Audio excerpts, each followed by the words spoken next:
touchdown. Chrebet, the rookie from Boomer. He grew up in Garfield, New Jersey, 10 minutes from Giant Stadium. But short of a first down, Chrebet was able to work free. What a move by Wayne Chrebet. Absolutely unbelievable. You're talking about a kid who is just all heart.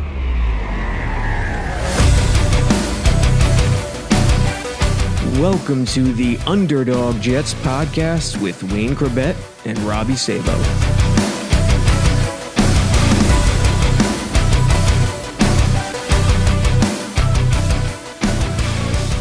Welcome back to the Underdog Jets podcast, ladies and gentlemen, with Robbie Saleh and Wayne Chrebet. On the heels of I'd call it a disappointing loss, 33-18 loss to the Philadelphia Eagles, the 12th all-time loss against Philly for Gang Green. And, there's a lot of high hopes going into this one. The stadium was quite packed with a lot of green. Jets, New York, New Jersey, and Philly as well. But it didn't go the way of the home team, even after a tremendous start with Braxton Berrios, who's become an excellent, fourth, fifth receiver on the Jets roster, getting it started with a 79, 80-yard kickoff return. The fans went home not pleased, but, there were very good things to come out of this game. Zach Wilson showed improvement, but in the end, just another loss to Philly, and the Jets will have to wait another 3 or 4 years. We'd usually say 4, but with the 17th game, you don't know now. So they'll have to wait at least a few more years to get that next crack at Philly. Wayne, how you doing today? I'm doing great. Yourself? Pretty good. Good. So you watched the game. Your thoughts on Zach Wilson, first of all. They scored touchdowns on the first 3 drives. Berrios set it up. He looked confident. He looked poised. He improved. And after the game, Saleh really took note and really described that he liked what he saw. He called it Wilson's best game within the structure of the offense. Is that what you saw as well? Yeah. They came out firing, and that was a great play action to Elijah for the touchdown, and the crowd was into it. Everybody's going crazy. But if you look, the first 3 drives for both teams, would you have 6 touchdowns? So he was leading them down the field, and they were putting, touchdowns on the board and not field goals. But, it's tough when you both score 3 touchdowns and you're still down 2 points because you're missing extra points. You know what I mean? It's kind of a little, it's a little tough to be in that situation and be down and score. But, I like how Zach played. Yeah, it's Zach. He played well. Saleh said his footwork was better. As you noted, that play action, it was a good play action. And if you notice, I still haven't watched the film for this one, but if you notice, his play action has gotten better in the last couple of weeks. He's paying, since he returned, he's paying a lot more attention to that detail.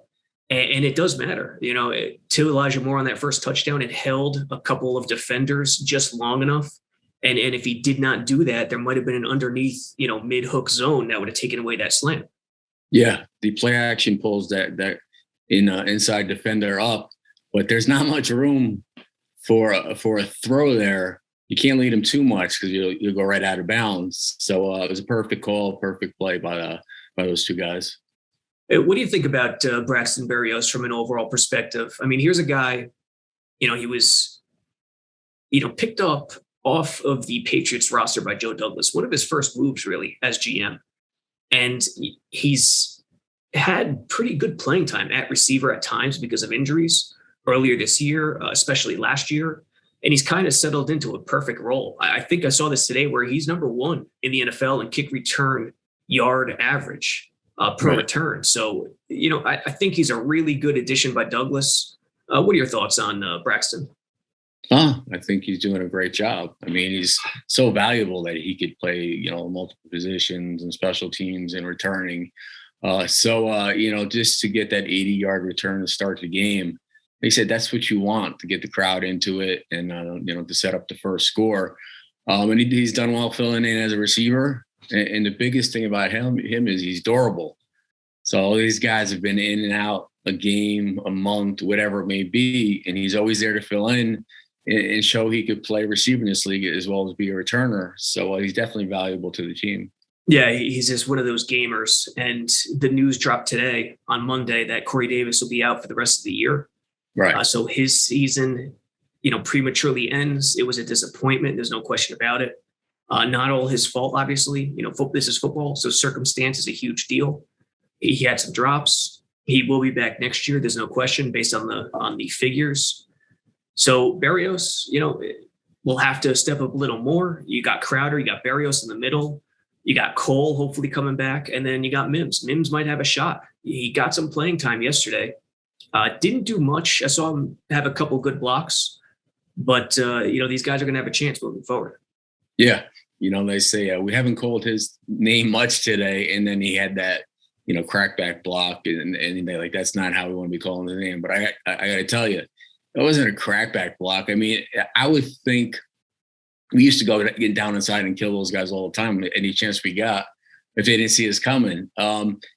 It's weird that it would be a crackback block on the guy covering him. Yes. I could see if you're going to the inside defender, but all he did was try to cut him off. I mean, you can't hit him in his chest because he's sideways. Yeah. So I thought that was a crappy call, but he's going to have to step up and show why they drafted him in the second round last year. Yeah, it's funny. I forgot who called the game on Sunday, but sometimes when I'm watching it at the stadium, I don't know what fans are talking about on Twitter until I watch the broadcast. Right. But yeah, Mims is, the one thing about Mims is he's a pretty good blocker. But Wilson, like I said, the first 3 possessions are touchdowns. The second one, they put a pretty good drive together, scored with 3:18 to go in the first quarter, and hit Crowder on the wide receiver screen, got down to the 1-yard line. And they went with the quarterback sneak, which, I love to see the quarterback sneak. I think whenever offenses get into trouble, they kind of outsmart themselves sometimes. And I don't think they should ever shy away from a quarterback sneak with Zach Wilson. Yeah. I mean, he managed to kind of get down in there, and get across the plane of the goal line. And you know what? That brings me to something else. I know we're going to talk about officiating, but the play when they went for it on 4th down and we stopped them, and then they went back and replayed it. And the announcers were saying it's the first time they've ever had a call like that get reversed and then not even respot the ball. Yeah. It just said first down. They didn't even respot the ball and do a measurement. So, based on that stuff, it was just a tough day overall with the officiating. Yeah, I think it was Gene Steratore, who used to be an official. He's been with CBS for a few years now. He's the one who mentioned it. And, I didn't even spot it in real time while watching it. But to your point, Saleh, this was the most animated Saleh's been, on the sideline as a head coach. And the fans seem to appreciate it. It's a fine line as a head coach. How crazy do you want to go? You can't be silent because you can't allow yourself to get pushed around. You have to make your voice heard. But how far do you go? Where's that line where you do enough to garner at least some respect, but not tick off the officials even further, not sully the reputation? There was the Elijah Moore non-pass interference call where he was running down the seam. They were down 2 possessions late trying to get a quick score and then an onside, which onsides never happened with the new rules today, but that's a different story. I felt Moore could have fought through it a little bit more, no pun intended, but that's a DPI all the way that wasn't called. Is that the way you saw it too? Yeah. I mean, it was obvious. Everybody saw it. I mean, it's not like in trap. I mean, they're in wide open field. Like, you can't miss that. Someone has to call that.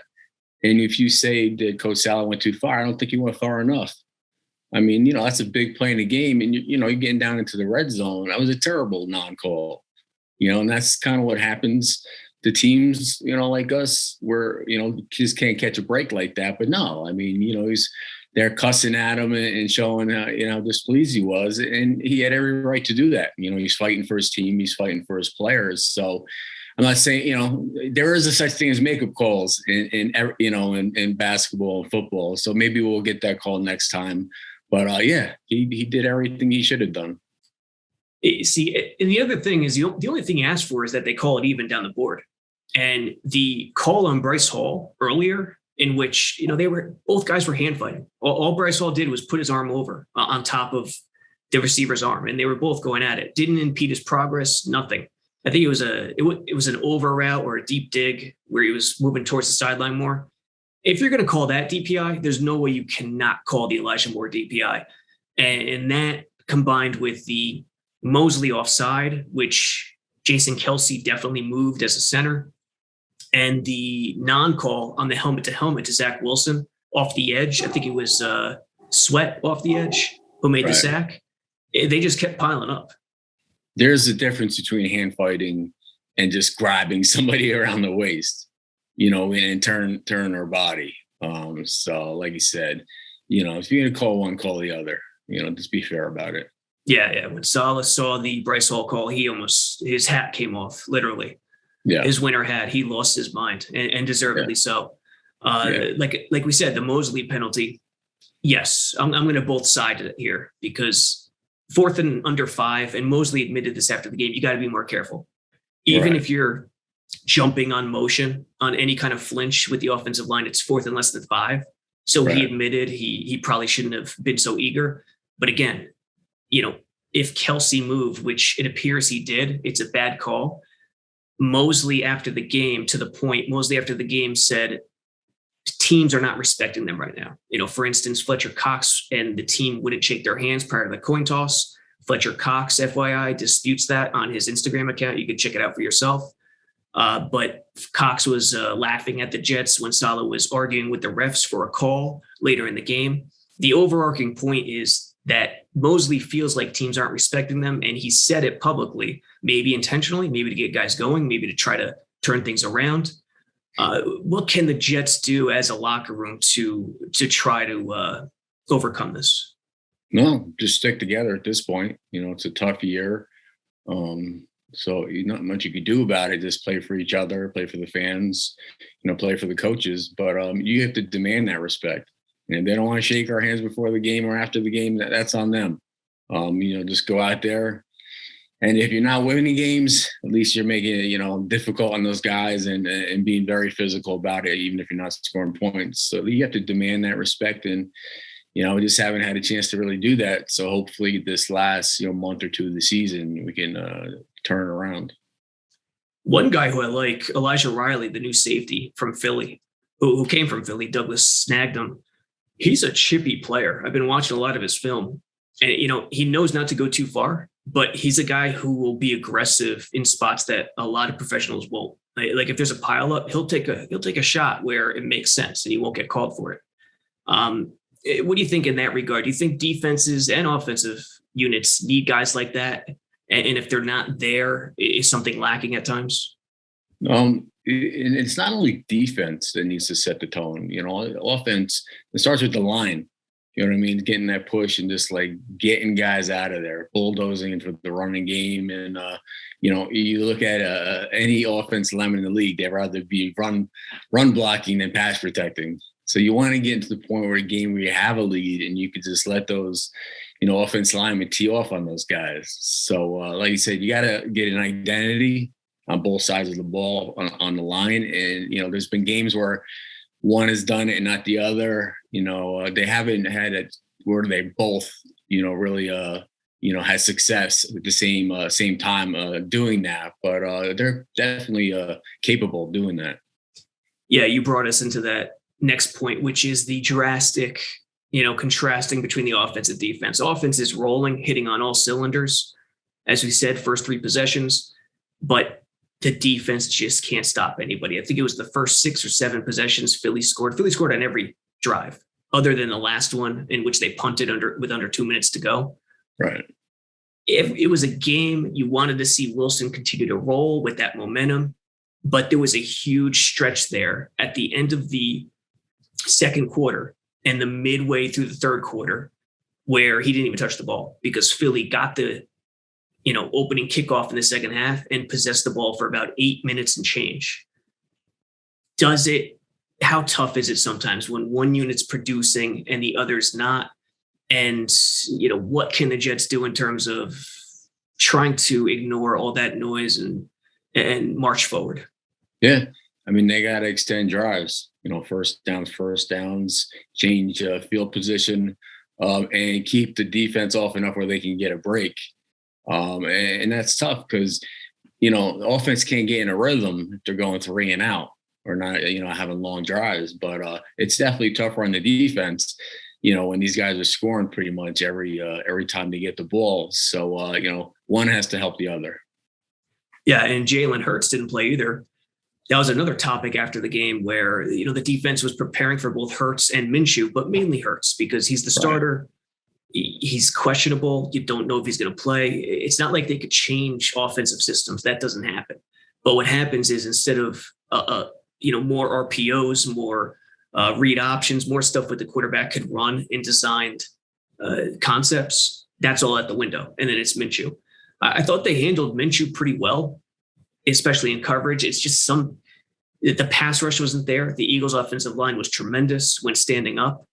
And a lot of the third down calls were really tight coverage on the back end where guys just got loose. And I don't know what they could do to fix it, because even against the run, this 4-3 scheme where it's a one gap scheme, if they're facing offenses that use man blocking principles like counters and draws and traps, they really have trouble. New England, Indy today, it's going to be a struggle moving forward. Yeah. And with the, 4 guys, aren't getting to the quarterback. So maybe they need to blitz a little bit more. But they're just getting knocked off the ball. And like I said, you got to get off the field on third downs. Yeah. And, a lot of these plays, they did have some tight coverage. And that, that touchdown to Goddard, that's a big play. You know what I mean? The guy did a great job. He, got in the way, but he didn't, it was a rub play. He didn't really get enough of them to really call that. Yeah. But they're not getting to the quarterback with the front 4. So that makes it awful difficult to get off the field. But, they prepared for Hurts. I mean, the whole week they thought he was playing. So it's a lot different preparing for him than Minshew. But it would have been even worse if they prepared for Minshew and then Hurts played. Correct. Right. Because you have to be responsible for that running quarterback, especially. And he ran too, Minshew. He ran when he needed to. But what are you going to do? The effort was there. The result wasn't what they wanted. Yeah. And at Goddard touchdown, I think it was a slant wheel combo. Yeah. And it was a third down. So they do this often on third down where they go heavy at the line, double A gap. They'll have a single safety deep or they'll sprint them back after the snap and they're pressed everywhere else. So if you're pressed and you're not staggered, but a receiver comes into motion into like a stack look, then you're not staggered, the one corner deeper than the other. I think that's where they got into trouble on that play. But, it's the motion that burned them on that one, and they just couldn't get pressured, like you said. Yeah, and that's what we play in that situation, and other teams know that. And the game plan is to run exactly what they did, and it worked out for them. But, you sometimes got to self-scout your team on, if I was playing our defense, how would I attack them, and just playing accordingly and how to stop that specific kind of route. Yeah, and up front, too. I don't think it's a matter of it's coaching, yes, but it's coaching inexperienced guys because of the injuries. Sometimes not every counter is the same. Not every philosophy is the same. Sometimes offenses are trying to get you to go downhill and be aggressive. So you got to remain at home on the backside sometimes. And that's the awareness stuff that I just think is not there yet for this defense. Yeah. I mean, just the amount of injuries we're having. If you can have the same set of guys, even if it's just secondary, front 7, they learn to be able to compensate for each other when there's a mistake made or something like I said, it's not lack of effort. Right. It's just the scheme that the offense is coming up with against us. And sometimes they win the battle and there's not much you could do about it, but we have to win the battle on third down. I think that's the biggest thing at this point when you talk about time of possession for the Eagles.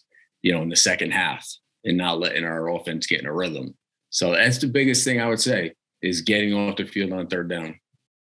Yeah. One more thing before we go on to the Saints here, next opponent, Elijah Moore. Anything that stands out about this performance from Elijah Moore? He keeps on producing. He keeps on getting involved. LaFleur is getting him involved with a lot of things, a lot of jet motion stuff, quick flip passes, screens. Anything that comes to mind on Elijah Moore? Yeah, they're moving him around and giving him a chance to get the ball. He's a great route runner. He's got great speed, but he's got confidence. He's playing with confidence right now. You know what I mean? You know, when you're playing with confidence, you know, it just things happen. And when you give your quarterback that confidence in them, I mean, that's a big thing. You know, you can see early in the year, Zach was kind of forcing it to Corey Davis a lot, and Elijah wasn't really a part of it. But, you know, I think ever since Mike White came in there, he kind of got Elijah a little more involved. And I think Zach being on the sideline kind of saw that and saw how useful that Elijah could be in that system.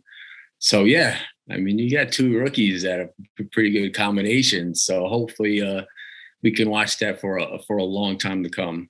Yeah, and then Michael Carter should be back soon too. Right. So we're working with LaFleur, Saleh, Wilson, Moore, Carter, all first-year guys at their respective position. Vera Tucker, you got there. Mm-hmm. Vera Tucker. We need to get back-to-back. I mean, yeah, there's just, you know, you got Michael Carter on the defensive back. I mean, there's a lot of young guys that are, you know, getting much-needed experience at this point. Yeah, and when you're watching defense too, like I mentioned, the coverage was, I think I said solid, but fans are going to shake their head at that. I mean, remember what solid means in today's league. You can't cover guys. It's nearly impossible in today's league with today's rules. So everyone's going to get burned, no matter who it is. Keep that in mind. Solid is not what it was 25, 30 years ago. You know, so with Michael Carter in the slot, Bryce Hall, I really do like Elijah Riley. I kind of want to see what he does the rest of the year. Wilson's confidence coming along. I think there should be, you know, fans should be glued to the TV sets moving forward. Yeah.